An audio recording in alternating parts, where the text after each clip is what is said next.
Hello and welcome. For running applications, you need to know whether your Windows has 64 or 32 bits. And to find out, you can simply press on the Windows icon and then just type in 64. And here's the option. See if you have a 32-bit or 64-bit version of Windows. You can also just type in 32. And then over here, see if you have a 32-bit or 64-bit version of Windows. Just click that and the settings will load. All right, here we are. And I'm just going to scroll down a little.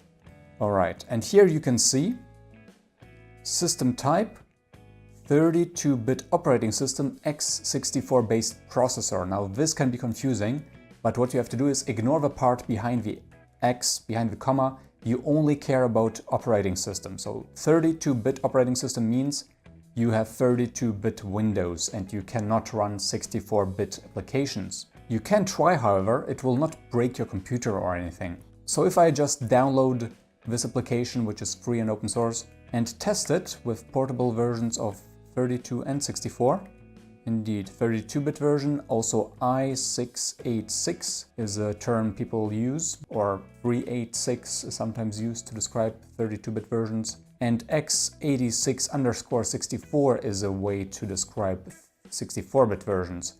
It can be a bit confusing, but in the end you can just test them and figure it out.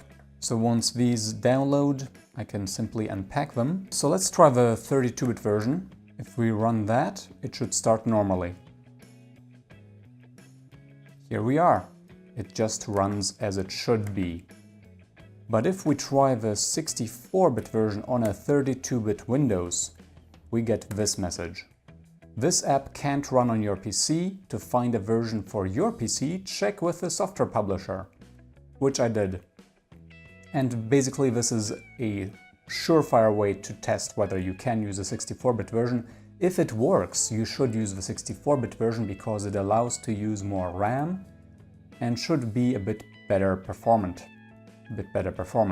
But if you can only use the 32-bit version, then use that, it's fine.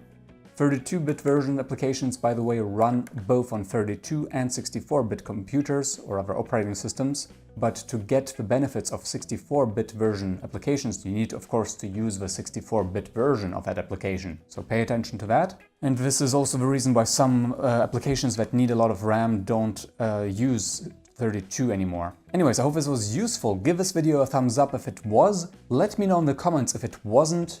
And subscribe if you want to support this channel. I will see you next time. Until then, ciao!